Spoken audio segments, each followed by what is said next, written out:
Okay, let's unpack this. For today's deep dive, we're going into the world of uh, 17th century Dutch painting, specifically the incredible influence of Rembrandt. And our sources really focus on the collection at the Hermitage Museum, which is, well, it's unique. It forces you to see not just the master, but his entire artistic school. Right, when you walk through that gallery, the Dutch 17th century one, it's arranged as that long enfilade, that line of rooms. Exactly. And the heart of it, the emotional focus, is all on the Rembrandt Hall. But the really profound thing happens when you look to the side wall. The one dedicated just to his students. That's the one. It visually confirms the sheer force of his aesthetic, that whole signature style. That dramatic realism, the emotional weight, that expressive darkness. That's it. You see the powerful chiaroscuro, that intense play of light and deep shadow, the emotional depth. It's all stuff his pupils were studying so closely.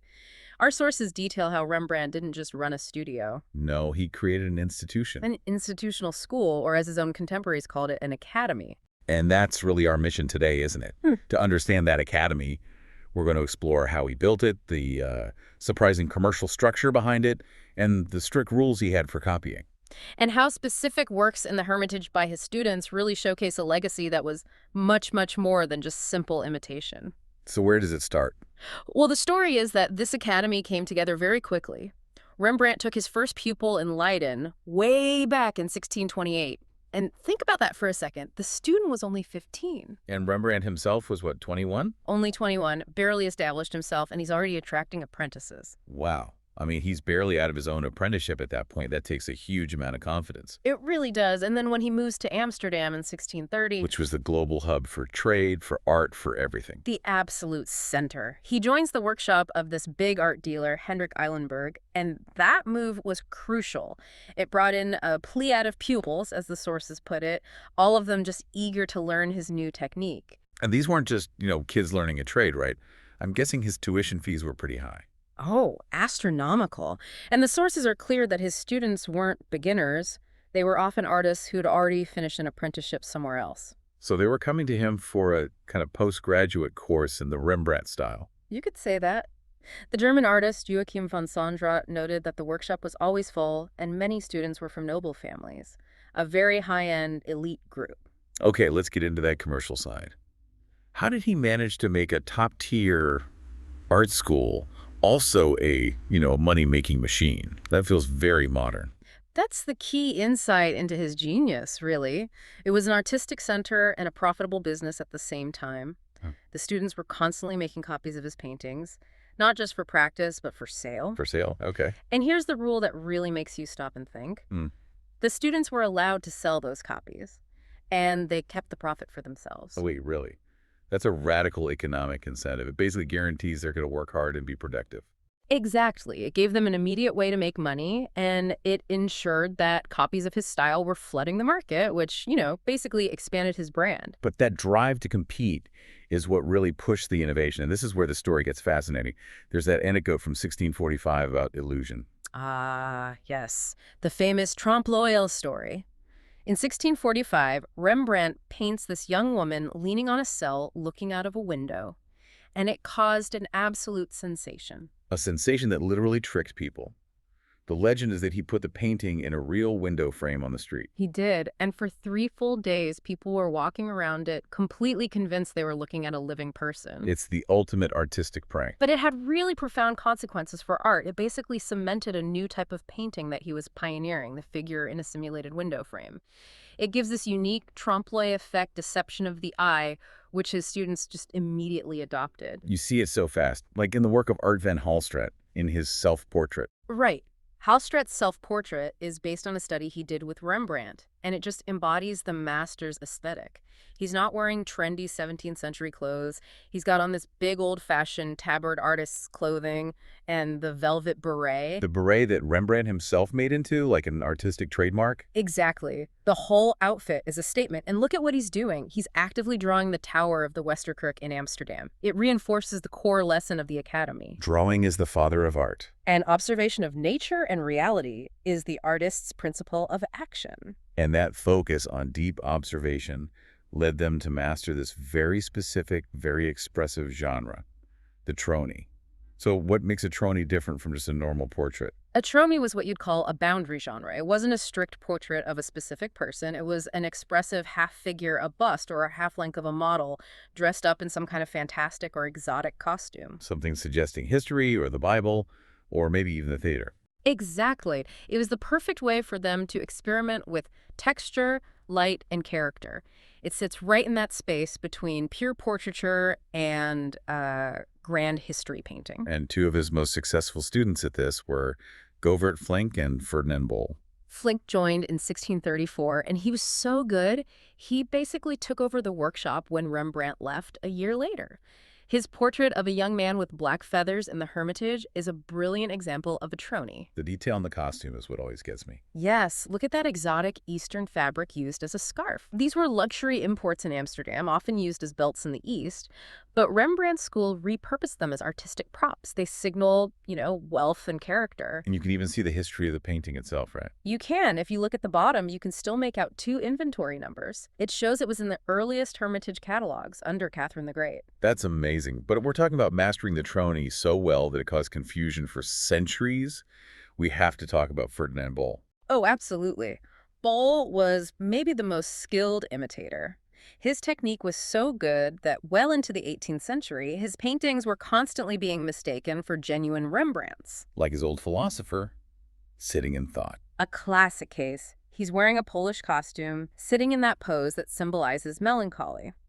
And that painting was so famous, it was copied for tapestries in France and in Russia. And the copies were mislabeled, right? I remember reading that. Anecdotally, yes. Often called Rembrandt, Portrait of Christopher Columbus, for some reason. It just adds another layer to its complicated history. So, okay, the students were obviously absorbing these lessons. But let's go back to that crucial rule about copying. Why let them sell variations? Didn't that risk, devaluing the master's own work? That's the tension he managed so well. Because they were absolutely not supposed to make exact duplicates. This is the heart of the training.